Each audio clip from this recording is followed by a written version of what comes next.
Beef കറി തയ്യാറാക്കിയിട്ട് correct result കിട്ടിയിട്ടില്ലേ? അങ്ങനെ ഒരു കാര്യം ചെയ്യും, ഈ വീഡിയോ ഒന്ന് പൂർണ്ണമായിട്ടും കണ്ടു നോക്ക്. അടിപൊളി റിസൾട്ട് ആയിരിക്കും. ചാനൽ ഇതുവരെ സബ്സ്ക്രൈബ് ചെയ്യാത്തുണ്ടെങ്കിൽ ചാനൽ സബ്സ്ക്രൈബ് ചെയ്ത് സപ്പോർട്ട് ചെയ്യുക. നിങ്ങൾക്ക് എല്ലാവർക്കും K4 കിച്ചൻ്റെ പുതിയൊരു വീഡിയോയിലേക്ക് സ്വാഗതം. ബീഫ് കറി തയ്യാറാക്കാനായിട്ട് 1.5 കിലോ ബീഫ് നല്ല കഴുകി വൃത്തിയാക്കിയിട്ട് നല്ല ചതുര കഷ്ണങ്ങളായിട്ട് മുറിച്ചെടുത്തിട്ടുണ്ട്. ഇത് നമുക്ക് ആദ്യം ഒന്ന് മസാലയൊക്കെ പൊട്ടിയെടുക്കാം. അപ്പോൾ അതിനായിട്ട് ആവശ്യത്തിന് ഉപ്പ് ചേർക്കാം, 1/4 ടേബിൾ സ്പൂൺ മഞ്ഞൾപ്പൊടി, 1 ടേബിൾ സ്പൂൺ മുളക് പൊടി, 3 ടേബിൾ സ്പൂൺ മല്ലിപ്പൊടി, 1 ടേബിൾ സ്പൂൺ ഗരം മസാലപ്പൊടി, 2 ടേബിൾ സ്പൂൺ ഇഞ്ചി വെളുത്തുള്ളി പേസ്റ്റ്, 3 ടേബിൾ സ്പൂൺ വെളിച്ചെണ്ണ, കറിവേപ്പില. ഇതെല്ലാം കൂടി ചേർത്ത് നമുക്ക് നന്നായിട്ടൊന്ന് മിക്സ് ചെയ്യാം. നിങ്ങൾ വീടുകളിൽ ചെയ്യണമെന്ന് പറഞ്ഞാൽ ഇത് ഒരു ദിവസം മുന്നേ തന്നെ ഇതുപോലെയൊക്കെ മസാലയൊക്കെ പുരട്ടി ഒന്ന് ഫ്രിഡ്ജിലെടുത്ത് വെക്കും. എന്നിട്ട് പിറ്റേ ദിവസമാണ് കറി ഉണ്ടാക്കാൻ എടുക്കുന്നത്. അപ്പം അങ്ങനെ ചെയ്യുമ്പോൾ നല്ല അടിപൊളി റിസൾട്ട് ആയിക്കോട്ടെ നമുക്ക് കിട്ടണം. അപ്പോൾ നിങ്ങൾക്ക് അതിന് സമയമില്ലെങ്കിൽ ഒരു മിനിമം ഒരു മണിക്കൂറെങ്കിലും ഒന്ന് മാറ്റി വെക്കാം. മസാലയൊക്കെ പറ്റിയെടുത്ത ബീഫ് നമുക്കിതൊരു കുക്കറിലേക്ക് മാറ്റാം. കുക്കറിലേക്ക് മാറ്റിയിട്ട് ആവശ്യത്തിന് വെള്ളം കൂടി വെച്ചിട്ട് നന്നായിട്ടൊന്ന് വേവിച്ചെടുക്കാം.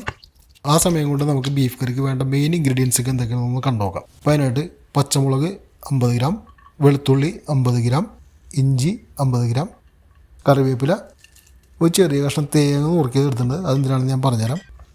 1 കിലോ സവാള, 1/4 കിലോ തക്കാളി, ഒരു അരമുറി തേങ്ങയുടെ പാൽ. ഇത്ര സാധനം മതി നമുക്ക് ബീഫ് കറി തയ്യാറാക്കാനുണ്ട്. അപ്പോൾ അതിനായിട്ട് ഒരു പാത്രത്തിൽ വെളിച്ചെണ്ണ ഒഴിച്ച് നന്നായിട്ടൊന്ന് ചൂടായ ശേഷം അതിനകത്തേക്ക് ഗരം മസാല ഇട്ട് കൊടുക്കാം. ഏലക്ക, ഗ്രാമ്പു, പെരിഞ്ചീരകം, കറുവപ്പട്ട. ജസ്റ്റ് ഒന്ന് ചൂടായതിനു ശേഷം ഇതിലേക്ക് നമുക്ക് തേങ്ങ നുറുക്കി ചേർത്ത് കൊടുക്കാം. അപ്പോൾ അത് വിട്ടിട്ട് ഒന്ന് ജസ്റ്റ് നല്ല ഫ്രൈ ആയിട്ട് നല്ല അടിപൊളി മണമൊക്കെ വന്നിട്ട് ആ ബീഫ് കറി കഴിക്കുമ്പോൾ ഈ തേങ്ങ കൂടി അതിൻ്റെ ഇടയിൽ കടിക്കാൻ കിട്ടി കഴിഞ്ഞാൽ അടിപൊളി ടേസ്റ്റ് ആയിരിക്കും. അതിന് വേണ്ടിയിട്ട് നമ്മളിങ്ങനെ ചേർക്കണത്. അപ്പോൾ നമ്മൾ തേങ്ങയൊക്കെ നന്നായിട്ട് ഫ്രൈ ആയി വന്നിട്ട് ഇനി ഇതിലേക്ക് നമുക്ക് ഇഞ്ചി, പച്ചമുളക്, വെളുത്തുള്ളി ഇതും കൂടി ചേർത്തിട്ട് കറിവേപ്പിലയും കൂടി ചേർക്കാം. പണ്ടൊന്ന് നന്നായിട്ടൊന്ന് വഴറ്റിയെടുക്കാം. ഒന്ന് വഴറ്റിയ ശേഷം ഇതിലേക്ക് സവാള ചേർക്കാം. നല്ല സവാള നല്ല ഗോൾഡൻ കളറായിട്ടൊന്ന് വഴറ്റിയെടുക്കണം.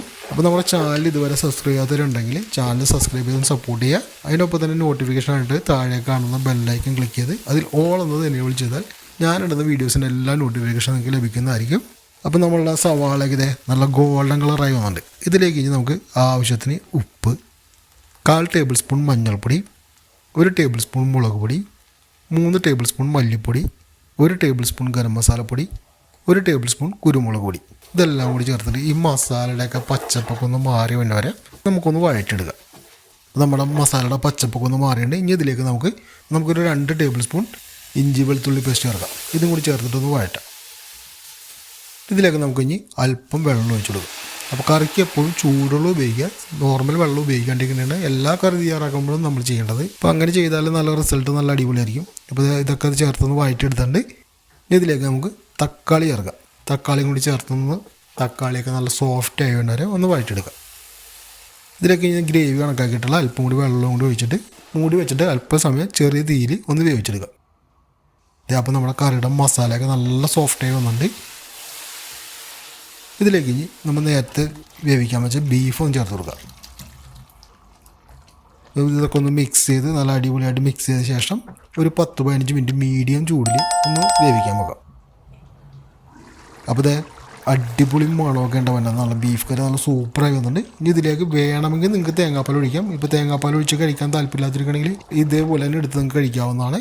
അതുകൊണ്ട് തേങ്ങാപ്പാൽ ഒഴിച്ച് നന്നായിട്ടൊന്ന് മിക്സ് ചെയ്തെടുക്കാം. മിക്സ് ചെയ്ത ശേഷം മൂടി വെച്ചിട്ട് ഒരു 5 മിനിറ്റോളം ചെറിയ ചൂട്, വളരെ ചെറിയ ചൂടിൽ ഒന്ന് വേവിച്ചെടുത്താൽ മാത്രം മതിയാവും. അപ്പോൾ നമ്മുടെ ബീഫ് കറി നല്ല അടിപൊളിയായിട്ട് വെന്ത് വന്നിട്ടുണ്ട്. അപ്പോൾ നല്ല നാടൻ കപ്പയും കൂട്ടി ബീഫ് കറി കഴിക്കാം, അടിപൊളിയായിരിക്കില്ലേ? ഇപ്പോൾ ഒന്ന് ട്രൈ ചെയ്ത് നോക്കുക. കപ്പക്കോര നിങ്ങൾക്ക് വേണമെങ്കിൽ പുട്ടും ചോറൊക്കെ കഴിക്കാവുന്നതാണ്.